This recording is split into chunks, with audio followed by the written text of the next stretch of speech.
सुधांशु त्रिवेदी का, समाजवादी पार्टी के नेता प्रवक्ता फराज किदवई साहब का, सोमनाथ भारती पूर्व लॉ मिनिस्टर हैं, 2 टाइम के एमएलए हैं, उनका अभिनंदन है। मेरे साथ सतीश के सिंह हैं, वरिष्ठ पत्रकार हैं, मेरे साथ मनोज सिंह हैं, मैट्रिक्स के चेयरमैन हैं। आप तमाम लोगों का अभिनंदन है इस चर्चा के अंदर, और मेरे युवा मित्रों का, जनता जनार्दन का जोरदार स्वागत है। फर्स्ट राउंड में आपको एडवांटेज किसकी दिख रही है सतीश के सिंह? फर्स्ट राउंड में एडवांटेज किसकी दिख रही है? देखिए इस चुनाव के मेरे इस चुनाव एक मिनट इस चुनाव का एक लाइन हाँ, एकमात्र विजेता नीतीश कुमार है, जिन्होंने बीजेपी को अपने आप में सरेंडर करा दिया बीजेपी को। अरे तब नीतीश, फराज किदवई नीतीश बोल रहा हूँ। पहला राउंड आपको किसके पक्ष में जाता हुआ दिख रहा है? देखिए मैं पहले भी बोल चुका हूं और अभी बोल रहा हूं, 14 नवंबर को लालू का लाल शपथ लेगा। लालू का लाल। सुधांशु त्रिवेदी, पहले राउंड में क्या लग रहा है आपको? 14 नवंबर किसका नंबर? 14 नवंबर एनडीए शानदार तरीके से आ रहा है और बाल दिवस पर बाल बुद्धि वाले छाती पीटते नजर आएंगे। सोमनाथ भारती, देखिए कोई पार्टी जीते कोई पार्टी हारे, कोई अलायंस जीते कोई अलायंस हारे, बिहार जीत रहा है कि नहीं जीत रहा है? आपको कोई लेना देना नहीं है। बिहार जीत रहा है कि नहीं जीत रहा है? केजरीवाल जी प्रचार करने जाएंगे, ये तो बता दीजिए। क्या बोल रहा हूं आपको? बिहार जीत रहा है कि नहीं जीत रहा है? जाएंगे, हाँ या ना? सबसे बड़ा मुद्दा है कि क्या बिहार जीत रहा है कि नहीं जीत रहा है? अरे बिहार तो जीतेगा ही, चुनाव के बाद लोकतंत्र तो जीतेगा ही। मैं पूछ रहा हूं आपसे, केजरीवाल जी जाएंगे? आप अपनी पार्टी के नेता का जवाब तो दे नहीं रहे। केजरीवाल जाएंगे नहीं जाएंगे? प्लान बंद हो जाएगा। अरे केजरीवाल जी मुझे चंडीगढ़ से जाएंगे या दिल्ली से जाएंगे? के स्कूल ठीक होंगे ये चिंता मुझे। केजरीवाल जी जाएंगे नहीं जाएंगे? क्या वहां के बच्चों को अरे आप बता क्यों नहीं रहे हैं? हम बोल कुछ रहे हैं, आप सुनना कुछ। अरे मैं तो सवाल पूछ रहा हूँ। क्या पूछ रहे हैं? मैं पूछ रहा हूँ, केजरीवाल जी जाएंगे प्रचार करने के लिए बिहार में? आम आदमी पार्टी चुनाव लड़ रही है। केजरीवाल जी जाएंगे? मैंने क्या कहा?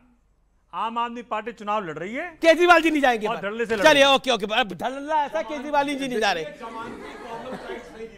ओके मनोज सिंह, क्या पहले राउंड में क्या हो रहा है? चुनाव में बिहार की महिलाएं जीतेंगी, बिहार का बेरोजगार जीतेगा। एडवांटेज किसका पहला राउंड? एनडीए को मिलेगा। एनडीए को मिलेगा आपको लगता है? चलिए अब रैपिड फायर राउंड है। सुधांशु त्रिवेदी, विपक्ष पर वोट बैंक वाला आरोप, बीजेपी की ध्रुवीकरण की चाल है, हाँ या नहीं? बीजेपी अपना खेल खेलती है इसमें, हाँ या ना? सरासर गलत है भाई। बीजेपी चुनाव जीतती है अपने दम पे। 282 हमारे पहली बार आए थे तब तो इनकी सरकार थी।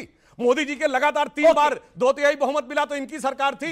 इसलिए अब खिसियाहट और बौखलाहट में इस जंग की जरयत कर रहे हैं। अच्छा, राहुल गांधी ने वोट चोरी के मुद्दे पर बीजेपी को फंसा दिया है, हाँ या ना? जो फंसा हुआ है दूसरे क्या फंसा है? ओके, फराज किदवई, क्या आपको लगता है कि वंदे मातरम सबके लिए जरूरी है या नहीं है, हाँ या ना? देखिए जो सवाल दोबारा सुन लीजिए, जल्दबाजी मत करिएगा। वंदे मातरम सबके लिए जरूरी है कि नहीं है? वंदे मातरम गाना चाहिए नहीं गाना चाहिए? वंदे मातरम मैं बोल रहा हूं, वंदे मातरम। अबू आसिम आजमी गाएंगे? वंदे मातरम। अबू आसिम आजमी बोलेंगे वंदे मातरम? वो उनसे पूछिए। अरे वो उनसे पूछिए ना, पूछिए। बहुत बढ़िया, ओके। अच्छा, अबू आजमी और आजम खान में से समाजवादी पार्टी के लिए ज्यादा नुकसानदायक कौन है? दोनों बहुत फायदेमंद हैं। बहुत बढ़िया, दोनों बहुत फायदेमंद हैं। अभी कह रहे फायदेमंद है। सतीश के सिंह, क्या जनगण मन अंग्रेजों के स्वागत में लिखा गया था, हाँ या नहीं? मुझे नहीं लगता, मुझे तो राष्ट्रगान लगता है, इसलिए अच्छा है। ओके, वोट चोरी का आरोप लगाने वाला महागठबंधन अगर बिहार जीता तो कुर्सी ठुकराकर छोड़ देगा? देखिए कर्नाटक में कांग्रेस जीती थी, तब भी उसने जो है राहुल गांधी ने आरोप लगाया। ये कोई बात नहीं होती। एक जगह चोरी, एक जगह के विक्ट्री से फर्क नहीं। सोमनाथ भारती, SIR का विरोध घुसपैठियों के पक्ष में माहौल बनाना है। देखिए कितने घुसपैठिया निकले इतने बड़े एक्सरसाइज के बाद, 389। क्या बिहार में प्रशांत किशोर दूसरे केजरीवाल होंगे? बिल्कुल नहीं। ओके, सुधांशु त्रिवेदी, मैं ओपनिंग रिमार्क्स आपको देता हूं 60 सेकंड के लिए और आपसे जानने की कोशिश करता हूं। आखिरकार SIR को लेकर बड़ा बवाल है। राहुल गांधी कह रहे हैं उन्होंने हाइड्रोजन बम फोड़ा है, अखिलेश यादव कह रहे हैं कि सही कह रहे हैं राहुल गांधी। क्या कहना चाहते हैं आप? लेकिन अमित शाह कह रहे हैं घुसपैठियों की पूरी को बचाने के लिए पूरा विपक्ष लामबंद हो गया है। देखिए राहुल गांधी जिसे एटम बम और हाइड्रोजन बम कहते हैं, ये बड़ा किस्सों में आ रहा है, जबकि बम का धमाका तो एक ही बार में होता है। देखिए वो पहले गए थे मलेशिया, वहां गए थे, मलेशिया में भी लंकावी गए थे। आप में से किसी को पता है कि लंकावी जाने के पीछे क्या था? वहां पे भी एक भारतीय नागरिक रहता है जो भारत से निष्कासित है, शांति का मसीहा कांग्रेस के नेताओं द्वारा कहा गया। अब ये महज संयोग था, कोई बात नहीं, लौट के आए, उन्होंने कहा मैं धमाका करूंगा, फिर इतना सा बोला। अब शक ये होता है कि शायद जितना दिया गया बाहर से उतना आके बोल दिया। फिर गए कोलंबिया और लौट के आए, फिर उनको बताया गया इतना, शायद अब उतना बोल दिया। इसको लेकर मन में संदेह उत्पन्न होता है। और मजे की बात ये जो राहुल गांधी जी कर रहे हैं वो कर क्या रहे हैं भाई साहब? चुनाव है बिहार का और वो हरियाणा पे बता रहे हैं। ऐसा लगता है राजद में तो एक कोई हरियाणा वाले आ गए हैं जो बिहार में हस्तक्षेप करके स्ट्रेटजी बना रहे हैं। अब लगता है कांग्रेस में भी कोई हरियाणा वाला आ गया जो बिहार में आके बता रहा है। मगर हरियाणा की भी बात छोड़िए, बताइए हरियाणा का कोई नेता नहीं बोल रहा इसके बारे में, ना हुड्डा साहब, ना कुमारी शैलजा, ना राव नरेंद्र सिंह जो उनके प्रदेश अध्यक्ष हैं। और ऐसा ही पहले कर्नाटक के बारे में किया। कर्नाटक में आपकी सरकार है, ना सीएम ने बोला, डिप्टी सीएम ने बोला, ना प्रदेश अध्यक्ष ने बोला, आपके राष्ट्रीय अध्यक्ष भी वहीं से। तो राहुल गांधी साबित क्या करना चाहते हैं? उनके प्रदेश के नेताओं से ज्यादा समझदार वो हैं। और न कर्नाटक के बारे में कॉन्फ्रेंस कर्नाटक में हुई, ना हरियाणा के बारे में हरियाणा में हुई। दिल्ली में स्टेज सेट किया जाता है, बार बार फ्यूज हो चुके एक मिसाइल को बार बार लॉन्च करने में। और मैं ये भी कहना चाहता हूं राहुल गांधी जी से, अम्मा मियां आपकी तो सरकार हाइड्रोजन बम नहीं फोड़ पाई थी। मैं विनम्रता और चुनौती से दर्शकों से कहता हूं 1974 का जो परमाणु विस्फोट था, कांग्रेस ने बिल्कुल नहीं कहा कि हमने बम बनाया। उसने कहा जी हमने शांतिपूर्ण कार्यों के लिए किया है। 98 में जो वाजपेयी सरकार ने कहा था, हमने कहा था we are the nuclear state. ये दोनों में अंतर था और हमने उसमें हाइड्रोजन बम भी किया था। अब आते हैं इसके ऊपर। भाई साहब डर उनको लग रहा है जिनके अरमान उन लोगों के साथ जुड़े हुए हैं जो देश को लेकर एक प्रांत से दूसरे प्रांत के वोटर पे बात करते हैं, दूसरे देश के वोटर पे बात ही नहीं करते हैं। यानी कारण क्या है? हमारे यहां तो नेता भी विदेश से आ जाते हैं, विदेशी मूल के भी आ जाते हैं, और वोटर भी विदेशी मूल के आ जाते हैं, और देश के अंदर लड़ाई करवाने की व्यवस्था कराते हैं। और मैं यह भी बात कहना चाहता हूं कि जो कुछ कांग्रेस ने एसआईआर के लिए किया है, जो आप कहना चाह रहे हैं, वो तो बात पूरी तरीके से और साबित हो रही है कि और ज्यादा आवश्यकता है। परंतु मैं यह भी पूछना चाहता हूं कि ये बताइए, आपने जितनी बातें की उसमें आधी तो फर्जी निकल गई। और यह भी एक मजेदार बात सोचिए, वो ब्राजीलियन मॉडल, आपको याद है प्रेस कॉन्फ्रेंस में जब राहुल गांधी ने पूछा anybody can guess who is she, तो कोई पत्रकार नहीं बता पाया। तो पहले बताइए राहुल गांधी जी की टीम में कौन था जो ब्राजीलियन मॉडल को पहचानता था? जी, ये वही पहचानेगा जो कोलंबिया से लेकर ब्राजील तक घूमता था। जी, तो इसीलिए मैं लास्ट में सिर्फ ये कहना चाहता हूं, इनके लगातार बम वैसे ही चल रहे हैं जैसे वो पाकिस्तान का एक मंत्री था ना जो कहता मेरे पास पाव पाव भर के बम है, वो अब्दुल राशिद नाम था। तो ये छटाक भर का जो हाइड्रोजन बम फोड़ा है और बार बार आकर अपनी बेइज्जती करवाई है, तो उसके लिए एक पंक्ति बस कहना चाहता हूं जो कांग्रेस कर रही है एसआईआर पे या विपक्षी दल, कि सच जरा सा घटे या बढ़े तो सच सच न रहे, मगर झूठ की तो कोई इंतहा नहीं, लाख चेहरे बदल के आ जाते हैं ये, पर आईना कम वक्त झूठ बोलता है। फराज किद भाई, आखिरकार ये वोट बैंक बचाने की लड़ाई है, घुसपैठियों को बचाने की लड़ाई है। अमीर जी, ये वोट बैंक को बचाने की लड़ाई नहीं है, ये देश को बचाने की लड़ाई है, ये देश के लोकतंत्र को बचाने की लड़ाई है, ये देश के फेडरल स्ट्रक्चर को बचाने की लड़ाई है। और अभी आपने बड़ी अच्छी शुरुआत की कि 14 नवंबर को किसका नंबर आएगा। सुधांशु जी की मैं एक बात से सहमत हूं कि यहां पर बिहार की बात होनी चाहिए। अमीश जी, 14 नवंबर को किसका नंबर आएगा? और सुधांशु जी, आपकी पंक्तियों के लिए 4 पंक्तियां मेरी तरफ से भी अर्ज है कि तेरे उरूज के ऊपर जवाल आएगा, रगे अवाम में अब तो उबाल आएगा, जनाब 14 नवंबर को देख लेना तुम, शपथ के वास्ते लालू का लाल आएगा। ओके, आप देखिएगा 14 नवंबर को। अमीर जी, मैं ऐसा क्यों कह रहा हूं कि लालू का लाल आएगा? भारतीय जनता पार्टी की अगुवाई में, नीतीश कुमार जी की अगुवाई में जो एनडीए की सरकार चल रही है, हम कुछ बोले तो वो गलत, आम आदमी पार्टी कुछ बोले तो गलत, कांग्रेस बोले तो गलत, लेकिन अगर चिराग पासवान बोलते हैं कि I feel sorry to be backing Bihar government, तो ये गलत है कि सही है? सुधांशु जी आप बताइएगा। मोदी जी के हनुमान जी, केंद्र में मंत्री चिराग पासवान जी बोलते हैं कि मुझे बिहार की सरकार को सपोर्ट करने में शर्म आती है। तो जब मोदी जी के मंत्री ये बोलेंगे तो इस देश की जनता भी बोलेगी कि नीतीश कुमार जी के शासन में, नीतीश कुमार की जो सरकार चल रही है, उस सरकार को देख करके बड़ी बात बोल दी, लालू का लाल आएगा। और देखिए वोटिंग परसेंटेज ज्यादा है, और वोटिंग परसेंटेज इस बार बहुत ज्यादा हुई है। और आरजेडी कह रही है ये नीतीश की ढलान है और लालू के लाल का उफान है, लालू के लाल का करिश्मा देखेगा 14 नवंबर को पूरा इंडिया। उसमें एक लाइन में ऐड कर देना चाहता हूं जी, क्योंकि 14 नवंबर को बाल दिवस भी होता है ना जी, तो बाल दिवस पर बाल बुद्धि का बवाल आएगा, यह भी ध्यान कर लीजिएगा इसके आगे। अब मैं यह भी बताना चाहता हूं, जो आप बात कहने का प्रयास कर रहे हैं ये तो पुराना स्टेटमेंट है जिसके बारे में वो स्पष्टीकरण दे चुके हैं, मगर मैं तो साथ रहते हुए बोलता हूं। अखिलेश अफसर पूरी बात अखिलेश यादव जी ने कांग्रेस के साथ गठबंधन में रहते हुए बोला है मध्य प्रदेश चुनाव में, बहुत चालू पार्टी है कांग्रेस से, संभल के रहना। मुलायम सिंह यादव जी का वीडियो अवेलेबल है। कांग्रेस बहुत खतरनाक पार्टी है, सीबीआई लगा के जेल में भेज देती है। और कांग्रेस ने गठबंधन में रहते हुए मध्य प्रदेश में कमलनाथ ने कहा अखिलेश वखिलेश छोड़ो। भाई साहब, आप तो साथ में रहते हुए क्या क्या नवाजे गए हैं या नवाजी से कर्म हुई है एक दूसरे के ऊपर। आपकी क्या पास क्या है? लालू का लाल आएगा, बोला गया। सारा सार इसी में है। लालू हो या सोनिया जी हो, सबको अपने अपने लाल की पड़ी है, देश के विकास की किसी को नहीं पड़ी है। प्रधानमंत्री जी कहते हैं 2047 तक देश का विकास होगा और विकसित राष्ट्र बनेगा। मैं कहता हूं आपके लाखों दर्शक जो देख रहे हो अपने दिल पे हाथ रख के पूछें, क्या सोनिया जी लालू जी ये चाहते हैं? वो कहें नहीं, 47 तक अगर कुछ हो पाए तो हमार बिटवा, हमार बिटिया। और ये भी मजे की बात है, ये लालू का कौन सा वाला लाल आएगा? हाँ, एक लाल उधर है, एक लाल इधर है। कौन सा वाला लाल दोनों आएगा? तरफ लाल खड़े हैं। तेजस्वी जी या तेज प्रताप जी? मनोज सिंह, लालू का लाल आ सकता है बिहार के अंदर, ऐसी उम्मीदें जगी है। राजद कह रही है कि आ रहा है लालू का लाल। देखिए, सबसे बड़ा बात बोले अवनीश जी, जब हम लोग बिहार में घूम रहे थे, हम लोग तो डाटा कलेक्ट करते हैं और उस डाटा के आधार पर करते हैं। तो एक झोपड़ी में हम लोग बैठे हुए थे, कुछ महिलाएं बैठी हुई थी, तो हम लोगों को लगा कि ये नीतीश के वोटर हैं। जब हम लोग उन्होंने से कहा कि भाई इस बार का चुनाव में आप लोगों का क्या मूड दिखता है, तो महिलाओं ने कहा कि मूड तो अच्छा है। हम लोग कहा कि भाई महागठबंधन वाले तो बोल रहे हैं कि नीतीश जी का तो ऊपर से काम ही नहीं कर रहा, दिमाग नहीं कर रहा। कहे कि वो 74 साल के हो गए, काम नहीं कर रहा, जो 50 साल का है उसका नहीं काम कर रहा, तो क्या करें। ओके, तो अब सोचिए कि इस तरह के कमेंट लोग करते हैं कि एक युवा भी इस तरीके से गड़बड़ कर सकता है। तो जो एसआईआर का बात अभी आप कर रहे थे, तो एक चीज जान लीजिए कि वहां पे मुद्दा नहीं बनने के दो कारण थे। जिस तरीके से बताया जा रहा था महागठबंधन से कि मुसलमानों का मुद्दा नहीं बन रहा, और उसके कारण भी है। जैसे मैं ये सारे भी बच्चे बैठे हैं और मैं बिहारी खुद खड़ा हुआ यहाँ पे, मेरे घर से 12 लोगों का नाम कटा और हम 12 के 12 लोग आए हुए दिल्ली में। मुझे तो कोई तकलीफ नहीं है, मैंने तो कोई आंदोलन नहीं किया, मैंने तो कोई विरोध नहीं किया।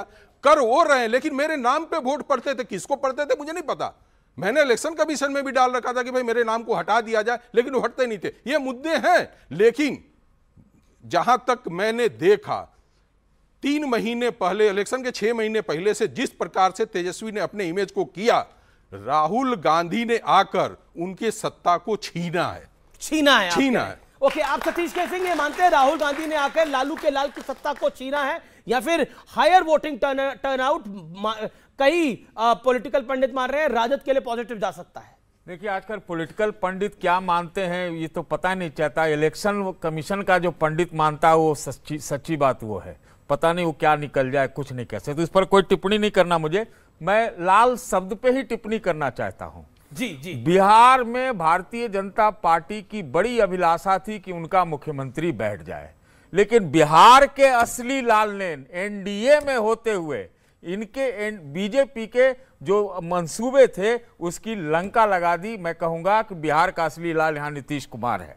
तो ये समझ लीजिए। और सुधांशु जी घुसपैठिया, सारे लोग घुसपैठिया, प्रधानमंत्री जी घुसपैठिया, अमित शाह घुसपैठिया बोलते रहते हैं। हमने तो सुना है कि इस बार जो वहां पर ये हुआ एसआईआर, सिर्फ 390 घुसपैठिया मिले, 390। और जहां तक घुसपैठियों को हटाने की बात हो तो सुधांशु जी की सरकार का रिपोर्ट 11 साल का शायद 11,000 है। ओके, सुधांशु जी जवाब इस बात का जवाब देना चाहता हूं। मजे की बात यह है सतीश के सिंह जी समझे नहीं पा रहे हैं। ये जो जितने लाख गायब हुए हैं उनमें से कोई आके खड़ा नहीं हो रहा है कि मेरा वोट कटा है। वो क्या है, रहस्य यही है और वही तिलमिलाहट है सबके अंदर। ये होता घुसपैठिया, कोई आके कहता मैं घुसपैठियों में वोट देने आया हूं। सब ऐसे वरिष्ठ व्यक्ति हो के ऐसी बचकानी बात नहीं करनी चाहिए। जो वो होता वो किसी दूसरे के नाम पे, जैसे आपने बताया 12 वोट वहां है, जाके चुपचाप डाला हो। अब जब वो वोट कट गए, अब वो घुसपैठिए घर बैठ गए। जैसे चोरी करने वाला व्यक्ति कोई आपके घर की कॉल बेल बजा के नहीं आता है कि आप कहें कि देखिए साहब मुझे तो पता ही नहीं था। इसीलिए हम ये बात कहना चाहते हैं कि जो ये बात है, मगर फिर भी मैं एक बड़ी मजेदार बात कहते हैं, विपक्ष में 55 साल का तो युवा कहलाता है, 70 साल की बंगाल की बेटी है, 70 साल की दलित की बेटी है और 74 साल का बुजुर्ग है। ये थोड़ा लॉजिक आपको समझ में आता है क्या?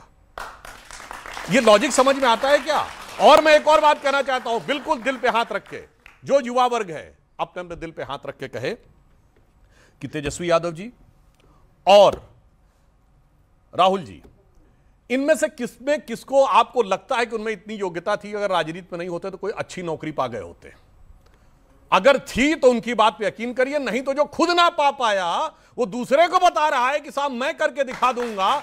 जिसे एक पुराना फिल्म का डायलॉग था, सुनिए, एक पुराना फिल्म का डायलॉग था जिसमें एक नेता कहता हिसाब किताब हम तुम्हारा पूरा कर देंगे। तो उसमें तो वैसे जमात दूसरी थी, मगर मैं यहां बोले देता हूं उस फिल्म के डायलॉग को थोड़ा परिवर्तित करके, अरे आप क्या हिसाब किताब करेंगे तेजस्वी जी, हिसाब तो जनता करेगी और किताब आपके हाथ से नवी जमात में छूट गई थी। ये जो तुष्टिकरण वाला कबूलनामा है ये बिहार चुनावों में भारी पड़ेगा, जो रेवंत रेड्डी ने बोला और जो बीजेपी जिसको विषय बना रही है बार बार। बीजेपी कह रही है राहुल गांधी घुसपैठियों को बचाना चाहते हैं, और रेवंत रेड्डी कह रही है Congress is for Muslims and Muslims are for Congress. देखिए, अगर रेवंत रेड्डी पर यह सवाल खड़ा किया जा रहा है तो एक मुख्यमंत्री इस देश में ऐसा भी है जो 80-20 का नारा देता है और बटोगे कटोगे का नारा देता है, वो बिहार में भी दे रहा है। ये सही है क्या? ये सही है? नहीं, ये सही है क्या? वो पार्टी जो एक, उस पार्टी को धिक्कार है, सुधांशु जी आपकी पार्टी को धिक्कार है कि जो देश के लिए लड़ने वाली कर्नल सोफिया कुरैशी को आतंकवादी की बेटी कहा था। आप वो मंत्री आज बना हुआ है, वो मंत्री आज बना हुआ है, हटाइए उसको। हमारे वाले तो माफी मांगी, प्रोफेसर राम माफी नहीं, हटाओ, अरे उसको हटाओ, उसको हटा के दिखाओ, तब कोई सवाल करना। आप कह रहे रेवंत, वो कह रहे रेवंत रेड्डी को अगर आप कॉम्युनल मानते हो तो 80-20 और बटोगे कटोगे क्या मानते हो? इसमें मैं गंभीर बात बताता हूं। आप इस समय वंदे मातरम के भी 150 साल जी, प्रधानमंत्री जी ने कहा वंदे मातरम आपको पता है सबसे पहले कब गाया गया था? 1896 में कलकत्ता कांग्रेस अधिवेशन में, और उसकी अध्यक्षता रहमतुल्लाह अहमद सयानी ने की थी। कोई प्रॉब्लम नहीं थी। प्रॉब्लम कहां आई? 1923 में, जब मोहम्मद अली जौहर, जो बाद में मुस्लिम लीग के अध्यक्ष थे, वो कांग्रेस के अध्यक्ष थे, उन्होंने इस बात का विरोध किया कि साहब हम, वो उतर गए जमीन से, नीचे उतर गए, मगर उसके बाद भी गाना वाला गाता रहा। मगर 1937 में जिन्ना के विरोध के बाद जब कांग्रेस पीछे हटी, वही तुष्टीकरण का विचार आज तक है। और उन्होंने जो हिस्से हटाए वो क्या थे? भारत माता की जीवंतता के प्रतीक थे, जिसमें कहा था तुम ही दुर्गा दश प्रहर धारणी, कमला कमलदर विहारिणी, वीणा विद्यादायिनी, कमलाम अमलाम सुतलाम शस्य श्यामलाम मातरम वंदे।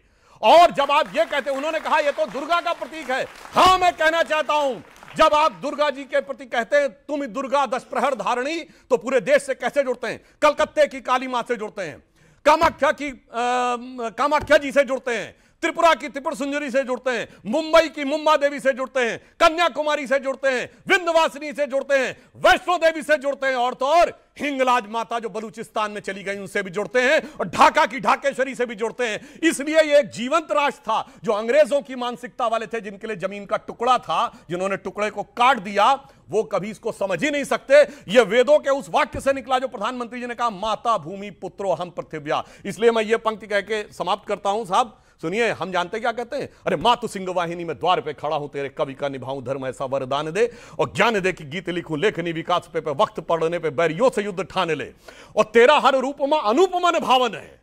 मां भारती के लिए कहते हैं तेरा हर रूप में अनुपमन भावन है, किंतु अभी आज तू प्रचंड रूप धार ले, और करना तुझी को है संहार देशद्रोहियों का, इसीलिए मां भवानी खप्पर सवार ले, और पाप के पुजारियों का करते हुए संहार, एक बार तेरा पुत्र भी तुझे निहार ले। ओके, जवाब। वंदे मातरम से क्या तकलीफ है? वंदे मातरम से क्या तकलीफ? अब सुनिए, अभी इन्होंने कुछ पंक्तियां सुनाई। आपके नेता अबू आजमी कह रहे हैं कि हम वंदे मातरम नहीं गाएंगे, क्या तकलीफ है? सर मैं आ रहा हूं, मैं उस पर आ रहा हूं। देखिए सुधांशु जी जब बात करते हैं मां भारती की, मां भारती के बारे में यह भी लिखा है कि उत्तरम यत् समुद्र से हिमाद्रश्च दक्षिणम वर्षम तद भारतम नाम भारती यत् संतति। क्या मतलब हुआ इसका? इसका मतलब तो यही हुआ ना कि जिसके दक्षिण में हिमालय है, जिसके दक्षिण में समुद्र है, और जिसके उत्तर में हिमालय है, उसके बीच में रहने वाले सब भारत मां की संतानें हैं। तो फिर 80-20 आप क्यों करते हैं? क्यों कहते हैं आपके मुसलमानों को हम घुस-घुस करके मारेंगे? बताइए। दूसरी बात सुनिए, नहीं सुनिए, अब पूरी बात मेरी होने दी है, अब मेरी पूरी बात होने दी है। अभी आपने वंदे मातरम की बात की, 1937 की बात की। अटल विचार मंच 25 दिसंबर 2024, अश्विनी चौबे जी का प्रोग्राम, रघुपति राघव राजा राम पतित पावन सीताराम। किसका भजन है ये? किसने रुकवाया? भारतीय जनता पार्टी के लोगों ने। किसका भजन है? बोलिए किसका भजन है? गांधी जी का नहीं है, गांधी जी का गांधी जी का सबसे प्रिय भजन रघुपति राघव राजा राम पतित पावन सीताराम को भारतीय जनता पार्टी के लोगों ने रुकाया। बताइए। लेकिन उस भजन को भी बदला गया। गांधी जी ने भजन को बदला। गांधी जी ने बोला रघुपति राघव राजा राम ईश्वर अल्लाह तेरो नाम, ये भजन कुछ और था। सुनिए, वो पूरा भजन ये था, रघुपति राघव राजा राम सुंदर मेघा शालिग्राम, और उसको रघुपति ईश्वर अल्लाह तेरो नाम करके बिरला मंदिर में गनवा दिया। औकात हो मस्जिद में गवा के दिखाओ ईश्वर अल्लाह तेरो नाम, दिखाओ औकात है अगर किसी की। राहुल गांधी का है कि दिखा ले, मेरी औकात है। सुनिए, और दूसरी बात, इन्होंने एक झूठ बोला, इन्होंने कहा कि कोई हिंदू मस्जिद नहीं बनवा सकता। आप मस्जिद बनवाइए, मैं बनवाऊंगा, मैं चुनाव नहीं करता हूं आपको। ये मस्जिद बनवा सकता है? नहीं, अभी आपने कहा था ना कि कोई काफिर। हाँ बिल्कुल, आप मौलाना करवाइए, आप बनवाइए, मैं बनवाऊंगा। बताइए, जिला बनवाइए, बनवाइए आप, आपकी हैसियत औकात हो तो बनवाइए आप।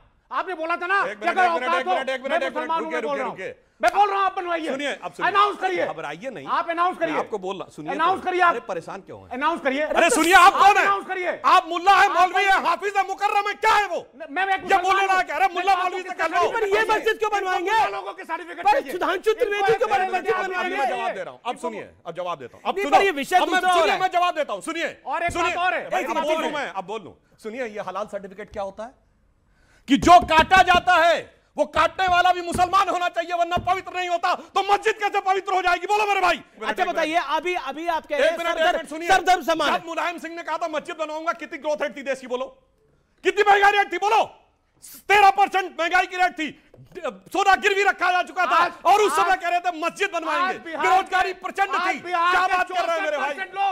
आज बिहार के 64% लोगों की इनकम 10,000 से कम है। बताइए 20 साल से किसकी सरकार है? बताइए 20 साल से किस नीति आयोग बोलता है जिसके चेयरमैन प्रधानमंत्री होते हैं। क्या प्रधानमंत्री जी झूठ बोल रहे हैं कि बिहार की पर कैपिटा इनकम इस देश की सबसे कम है? छत्तीसगढ़ की आधी और उड़ीसा की अब देखिए,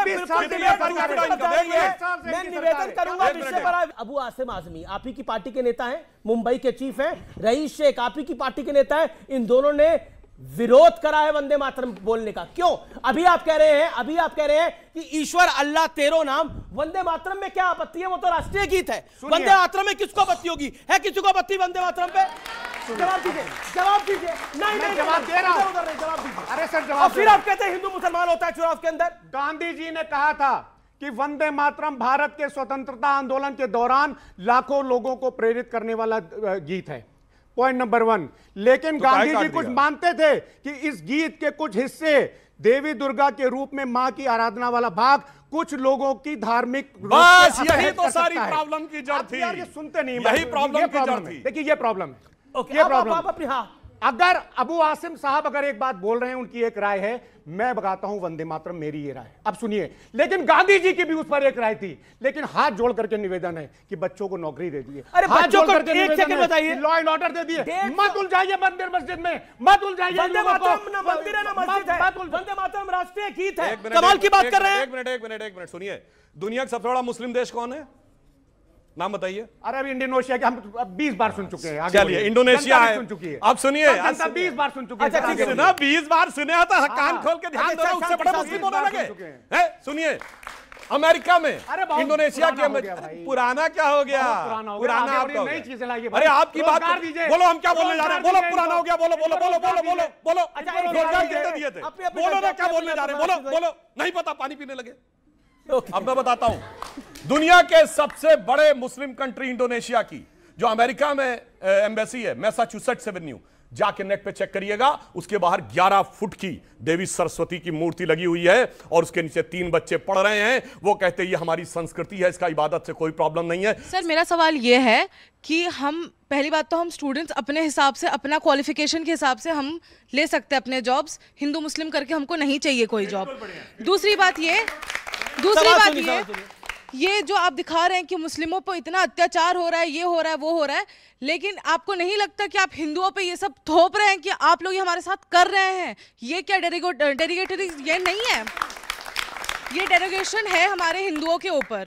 ओके, ये डेरोगेशन है हमारे हिंदुओं के ऊपर। फराज किद भाई, बार बार ये बोलना, देखिए ये तो इस देश के अंदर, अब देखिए ये देश आजाद हुआ, धर्म क्या, ये देश आजाद हुआ, उसके बाद धार्मिक आधार पर बंटवारा हुआ, धार्मिक आधार पर बंटवारा हुआ इस देश का। ओके, क्या सवाल है आपका?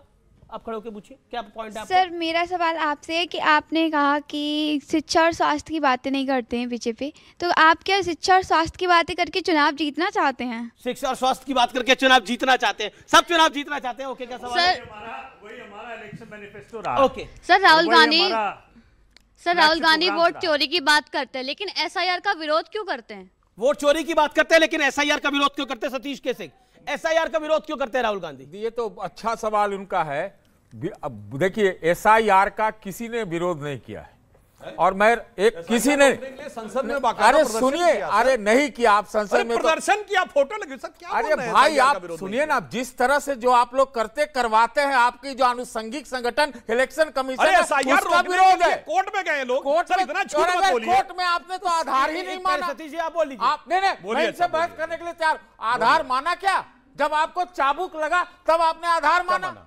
आपको क्या कहा? क्या आधार माना? कोर्ट ने क्या कहा? कोर्ट ने कहा आधार को नागरिकता का आधार कोर्ट ने भी नहीं माना। हमने भी यही कहा था, सिर्फ पहचान का आधार है, नागरिकता का आधार नहीं। दिखाइए कोर्ट का आधार लिखाओ। नहीं सुधांशु जी, बोलिए, दिखाइए, मत बात गड़बड़ करते हैं। सुनिए, कोर्ट ने क्या कहा? कोर्ट ने यह सवाल उठाया कि नागरिकता पता लगाना ये इलेक्शन कमीशन का काम नहीं है। तो ये हमने कब कहा? हमने सिर्फ कहा ही डॉक्यूमेंट दिखाओ। राहुल गांधी बिहार के चुनाव में हरियाणा के इलेक्शन की बात करके क्या हासिल कर लेंगे बताइए? अगर कहीं भी कोई सबूत पेश करता हो, दावा करता हो, फर्जी दावा करता हो, क्या हमारा हक, क्या हमारा फर्ज होना चाहिए इलेक्शन कमीशन का या भाजपा का? देश के मनोज, एक मिनट सुनिए, बीच में नहीं रोकिए, बहुत इंपॉर्टेंट। तो फिर आप उसकी जांच तो करवा दो। देखिए, जो बच्चे यहां बैठे, मैं उदाहरण देना चाहता हूं। जो इन्होंने कहा, आप एग्जाम में अपियर हुए, आपको लगा मेरे नंबर कम आए, तो क्या तरीका है? कहेगा स्क्रूटनी का फॉर्म भरो, दोबारा चेकिंग होगी। अब कोई कहे नहीं, मैंने बयान दे दिया, स्क्रूटनी फॉर्म नहीं भरूंगा मैं, मगर मुझे जवाब परीक्षा देने वाली एजेंसी से रिटर्न में चाहिए मेरे नंबर का। ये वो काम है। चुनाव आयोग कह रहा अप्लाई तो करो भाई।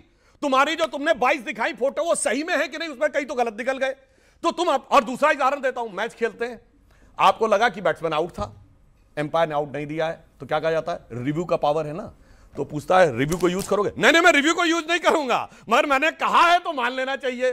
अब सुनिए तीसरा उदाहरण, कोई कहे किसी के यहां चोरी हो गई, पुलिस से कार्रवाई करो, तो कहेगा ना एफआईआर दर्ज कराओ। कहेगा नहीं, एफआईआर भी नहीं दर्ज कराऊंगा, कहूंगा 1 साल पहले मेरे यहां चोरी हो गई थी, जबकि मेरे घर के अंदर सारे लोग बैठे हुए थे, मैं बयान दे रहा हूं, इतना काफी। जानते क्यों? अरे अपने आप को शहंशाह आलम समझते हैं, शहजादा समझते हैं। मेरा बयान दे दिया काफी है, मैं लिखित में नहीं दूंगा, अन्यथा पूछिए कोई परीक्षा एजेंसी बगैर स्क्रूटनी का फॉर्म भरे नंबर चेंज कर दे, कोई मैच का डिसीजन बगैर रिव्यू की रिक्वेस्ट हुए चेंज कर दे। चुनाव आयोग कह रहा है रिक्वेस्ट तो करो। बोलने दीजिए, बोलिए। कर्नाटक के एसआईटी ने यह पाया कि एक वोट को हटाने के लिए, डिलीट करने के प्रयास के लिए 80 रुपया दिया गया। कुछ पता कर पाए माननीय सांसद? एक मिनट सुनिए, दिया, कहां से दिया गया, किसने प्रयास किया? ये नहीं बताए, इलेक्शन कमीशन बताए। इलेक्शन कमीशन नहीं, ये बता दें। जवाब ये बता दीजिए, कौन सा संविधान में पावर है स्टेट की किसी एजेंसी को चुनाव आयोग से जवाब तलब करने की?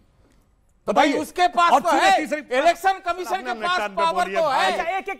अब मैं बता रहा हूं, एसआईटी ने कर्नाटक के 7-8 राज्यों की बात कही कि यहां से लोग आए, तो क्यों नहीं रिफर किया सीबीआई को? 7-8 राज्यों का कर्नाटक ऑडियंस के सवाल को ऑडियंस के सवाल क्या सवाल है? सर मेरा सवाल सर से है कि इन्होंने कहा कि लालू का लाल आएगा, बवाल आएगा, तो इसका अर्थ यही है कि लालू का लाल आएगा, बवाल आएगा, रोजगार आएगा। तो सर लालू के लाल एक बार थे तो उनकी एक वीडियो वायरल हुई थी जिसमें उन्होंने कहा था कि अपनी जेब से रोजगार देगा या किसी का वो रोजगार देगा। तो सर अब कह रहे हैं कि लालू का लाल आएगा तो बवाल आएगा। तो सर अगर चलिए मान लीजिए कि हमने उनकी किताब एक बार और पढ़ी, अगर उनकी किताब की एंडिंग ऐसी हुई थी तो मैंने उनकी किताब एक बार और पढ़ी, तो सर क्या उनका ये जो आएगा तो वो रोजगार अपने जेब से देंगे या उनका वो रोजगार देगा? ओके जवाब। वो कह रहे हैं लालू का लाल आएगा। जी बिल्कुल दे रहा हूं, बताइए। हाँ देखिए अमीर जी, अभी जो है इसी सवाल से रिलेटेड आपने भी एक सवाल किया। सुधांशु जी ने कहा कि नवी पास या नवी फेल जो भी है वो क्या नौकरी देगा? तो एक चाय वाला झूठी बातें कर करके कि 2 करोड़ नौकरी देगा वो प्रधानमंत्री बन सकता है, तो नवी पास या नवी फेल सच बोल करके मैंने पूरी बात सुनिए। तो एक आप मान रहे तेजस्वी झूठ बोल रहे हैं, नवी फेल अगर सच बोल रहा है कि वो बिहार के नौजवानों को नौकरी देगा तो वो नौकरी। अच्छा, ये नौकरी वाला शगुफा चल रहा है क्या? मैं उसी पे आना चाह रहा हूं। मुझे लगता है कि इसमें बहुत सारे ऐसे बच्चे होंगे जो बिहारी होंगे और बिहार से होंगे। मैंने अपनी नौकरी छोड़कर रांची से यहां आया था जो पलायन पे पहले मैं बात कर रहा था, पलायन के रूप में जो कहा जाता है कि बिहार से पलायन हुआ, 1900 दशक में पलायन का हुआ था। पलायन दो तरह का होता है कि एक एजुकेटेड लोग जाते हैं, पलायन करते हैं अपने स्टेट से कि बेटर के लिए, दूसरा होता है जो गरीब हैं, जो मजदूर हैं, उनका पलायन होता है। तो 1990 के दशक में मजदूरों का पलायन वहां से हुआ था। सबसे ज्यादा यदि पलायन का आप देखेंगे तो गुजरात है, उसके बाद पंजाब है, ऐसे 11 स्टेट है जहां से लोग इस देश को छोड़कर दूसरे जगह गए थे। इसलिए नहीं छोड़कर गए थे कि उनके वहां पे रोजगार नहीं था या नहीं था उससे बेटर अपने लाइफ को जीने के लिए। तो सर जो SIR वाला मामला था, पहले आप सब खुद चिल्ला रहे थे कि वोट चोरी हो रहा है, अब SIR जब 2.0 आने की बात हो रही है तो सब जगह ऐसे तहलका सा मच गया है कि जैसे उन्हीं के वोट जा रहे हो। SIR की बात कर रहे थे कि SIR जो है वो डुप्लीकेट वोट हटाएगा, गलत वोट निकालेगा। इनके बड़े आइडियोलॉग हैं राकेश सिन्हा जी, 2 जगह वोट दिए, वो 5 तारीख को वोट यहां दिए हैं, 5 तारीख नहीं 5 फरवरी को। हाँ। ये देखिए 5 फरवरी को वोट यहाँ आपकी है, सही बात ये ना, यहाँ पे दिखा रहे हैं कि हमने वोट डाला है और अभी जाके बिहार में वोट डाल के आए। ये कैसे कर रहे हैं राकेश सिन्हा जी? दूसरी चीज वही इन्हीं पार्टी के एक और नेता है संतोष ओझा जी, वो भी अपना 5 फरवरी को वोट यहाँ दिए। संतोष ओझा को तो नहीं मैं जानता, राकेश सिन्हा की तस्वीर काफी वायरल हो रही है। उसी प्रकार जी क्या हो रहा है, वो दिल्ली में वोट डाल के गए 6 महीने में, वो बिहार में वोट डाल रहे हैं। उन्हें वोट डालने का इतना ही शौक है कहीं आसाम ना पहुंच जाए। मानिए अमीर जी, एक सेकंड मैं अपनी बात पूरी कर लूं। तो SIR इलेक्शन कमीशन ने इन्हीं के लिए कराया कि भाई इनके जो लोग, एक सेट ऑफ पीपल हैं, 5 लाख लोग पहले महाराष्ट्र में वोट डालेंगे, उन्हीं को उठा करके वोट बनवा दीजिए, फिर हरियाणा में उनका वोट बनवाइए, फिर दिल्ली में, और वही जाके वोट बनवाइए फिर बिहार में। और जो 5 लाख लोग इनके शिफ्ट करते रहते। राहुल गांधी ने भी इस बात को बोला, बीजेपी की बात है, इलेक्शन कमीशन का मुंह बंद है।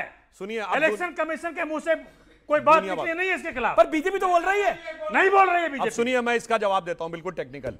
राकेश सिन्हा जी ने स्पष्ट किया कि उन्होंने फरवरी में वोट दिल्ली में डाला था, उसके बाद ड्यू प्रोसेस के द्वारा उन्होंने दिल्ली में अपना वोट कटवाया और बिहार में जाके, जहां के वो मूल निवासी हैं बेगूसराय, वहां पर उन्होंने अपना वोट जुड़वाया। जब दिल्ली में चुनाव आएगा फिर यहाँ के मूल निवासी बन जाएंगे। ये क्या बात है? समस्या सर, आपने प्रोफेसर है दिल्ली में। सुनिए, अब समस्या तब है जब आप 2 जगह वोटर हो। मगर मैं बताना चाहता हूं, आपको पता है बिहार का जो सीमांचल इलाका है, पूर्णिया, अररिया, किशनगंज, उन सब जिलों में कुल पॉपुलेशन से 25% ज्यादा आधार कार्ड थे। अकेले पूर्णिया जिले में इस साल के पहले 6 महीने में 5 लाख लोगों ने रेजिडेंसी के लिए अप्लाई किया था, और वो लोगों के आधार कार्ड कहां के थे? ज्यादातर के मालदा के थे और 24 परगना के थे। मगर मैं एक बात कहना चाहता हूं, जो राहुल गांधी ने बोला है और जो ये लोग कह रहे हैं SIR पे, एक बात तो साबित हो गई। ये 1.5-2 साल पहले कहते थे EVM हैक्ड है, बटन कोई भी दबाओ वोट बीजेपी को जाता था, अब कहना छोड़ दिया। अगर तथाकथित रूप से हैक थी EVM, तो किसी को वोटर लिस्ट में क्यों चेंज करना था? इसका मतलब वो आरोप झूठा था, मान लिया ना, क्यों उठाना बंद कर दिया EVM का मुद्दा? यानी अगर तब आप SIR उठा रहे हैं, इसका मतलब आपने EVM हैकिंग के अपने आरोप को झूठा मान लिया। हकीकत ये है कि ये तब भी झूठ बोल रहे थे और आज भी झूठ बोल रहे हैं। आपको लगता है कि वोट चोरी हो रही है? आपको लोगों को लग रहा है, मैं जनता की राय ले, तो आपको लगता है वोट चोरी हो रही है? नहीं सर, अगर वोट चोरी हो रही होती तो सबसे पहले तो भाजपा की सरकार ही नहीं बनती। आप लोगों की अगर कर्नाटक में सरकार बन रही है, हिमाचल में सरकार बन रही है, जम्मू कश्मीर में आप लोग गठबंधन करके सरकार में, और ओमर अब्दुल्ला ने भी कह दिया है कि हम तो कांग्रेस को कुछ मानते नहीं है। सर ये कैसी वोट चोरी है? जहां आपकी सरकार बन रही है वहां तो ठीक है, सब ठीक है। और सर इलेक्शन कमीशन ने कहा था कि जिसको भी EVM में दिक्कत है वो आओ। सौरभ भारद्वाज आए थे दिल्ली विधानसभा में पेचकस लेके, जब वो दिखा रहे थे देखो ऐसे वोट चोरी होते, कहां गए अब सौरभ भारद्वाज जी? क्यों नहीं दिखाया सर फिर EVM? अच्छा एक बात बताइए, अगर आपको लगता है वोट चोरी करके प्रधानमंत्री मोदी बने हैं? आपको क्या लगता है जब राहुल गांधी बोलते हैं वोट चोरी हो रही है, तो आपके मन में ख्याल क्या आता है जब विपक्ष बोलता है? सर एक्चुअली क्या है कि जब हम अभी कुछ हुआ था भारत मंडपम में, उसमें ऐसा कहा था, मतलब 2014 में जब नरेंद्र मोदी आए थे तब उन्होंने कहा था मैं डिजिटल इंडिया बनवाऊंगा, ठीक है। और आज हालत ऐसे है कि सच में डिजिटली इंडिया काम कर रही है। जी। सब कुछ तो कहीं ना कहीं जो चीज़ नरेंद्र मोदी जी ने कही है वो चीज़ उन्होंने करी है, तो वो अपने ऊपर वो जीते हैं। आप कोई कुछ कहना चाहता है वोट चोरी के मुद्दे के ऊपर? आप बोल चुके हैं, आप क्या कहना चाहते हो? सर मैं ये कहना चाहता हूं कि अगर ऐसा नहीं है तो प्रधानमंत्री मोदी जी इस पर अपना बयान क्यों नहीं देते हैं? उनको सरेआम वोट चोर कहा जा रहा है, तो उन पर वोट चोरी को लेकर के अभी तक कोई बयान सामने नहीं आया है। पर गृह मंत्री ने बोला है, अमित प्रधानमंत्री ने बोला है। एक मिनट मैं इसका तथ्यात्मक जवाब भी देता हूं। पहली बात, कोई गंभीर बात कहता हो तो उसका जवाब दिया जाए। ये बताइए इन्होंने कहां से शुरू किया?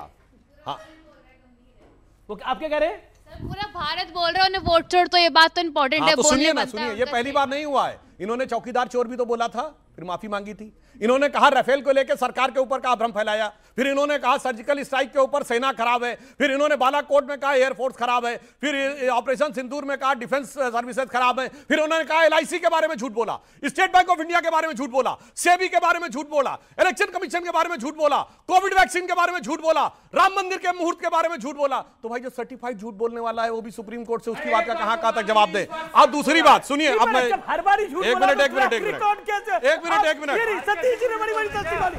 सतीश जी ने बोला एक बारी तो मान लीजिए उसने सच बोला है। अब देखिए जिसने 9 बार झूठ बोला हो 10वीं बार कैसे माना जाए उसने सच बोला है? देखिए आप बताइए, आपकी क्लास में कोई ऐसा बच्चा था जो हमेशा कहता था मास्टर खराब है, इसी की वजह से मैं फेल हो रहा हूं? था कोई ऐसा बच्चा? देखिए आप इसको मजाक में, मजाक में नहीं, सीरियसली सुनिए ना, आपको मजाक क्यों लग रहा है? आप बोलने दीजिएगा तब ना। वो भी एक चोरी है, आप आवाज चोरी कर लेते हैं, बोलने दीजिए। अरे कमाल है, डबल माइक लगा है।